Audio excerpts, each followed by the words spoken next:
It's beginning to sound like a broken record, a disturbing broken record. Once again, a record number of people have tested positive for COVID-19 here in Duval County. Despite long lines, officials at the Lot J testing site want everyone to be tested, even if you're not feeling ill. These are the asymptomatic carriers that you've heard about. Those are the people that pose the biggest threat to infecting other people. So those are the people that we want to get tested. Jacksonville's spike in cases is raising the question, did the city reopen too soon? The state of Texas, which is facing what is described as, quote, an apocalyptic surge of COVID-19, has paused any further phasing of reopening. Also today, federal health officials said they believe as many as 20 million Americans have caught COVID-19 without even knowing it.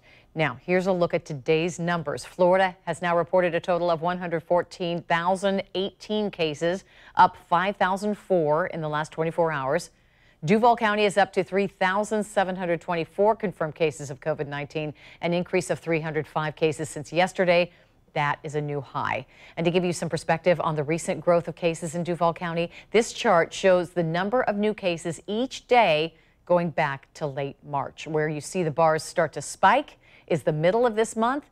Since then, we've set new records nearly every day.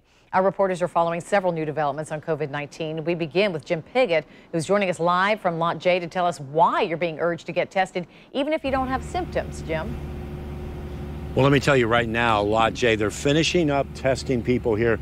They're closed it a little bit early because they were so crowded today. I've seen that happening in the last 2 weeks. But health officials are really saying they really want to see everybody come down here and eventually be tested, even if you're not sick. The reason is they just want to make sure you're not passing on that virus to others unexpectedly.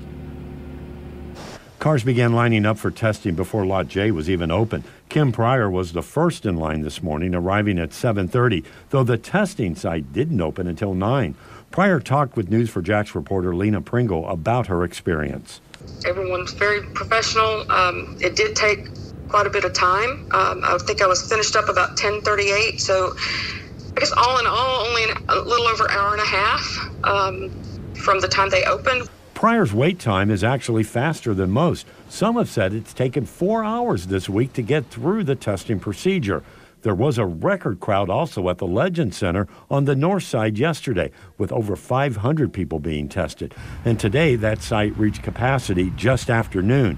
And even though there are long lines, those running Lot J say they want everyone to be tested, even if you're not feeling sick. What we're suggesting is people that don't have symptoms are encouraged to come out and get tested. These are the asymptomatic carriers that you've heard about.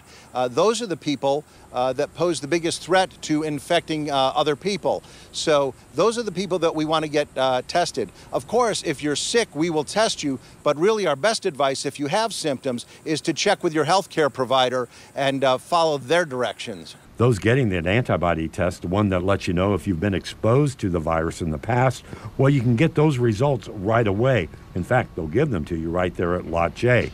As for the regular test, where they swab your nasal passage, that is now taking a lot longer.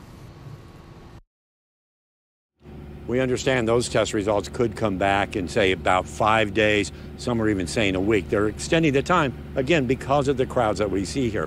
By the way, Kim Pryor, that woman we talked to, her antibody test came back negative. She's still, of course, waiting on the results of the swab test. Now, coming up all new at 6, we're going to hear from the health department what they say about this and why you need to be tested. Plus, we're going to look at those numbers throughout Jacksonville, some of the areas where we're seeing spikes. We're live at Lot J, Jim Piggott, Channel 4, the local station.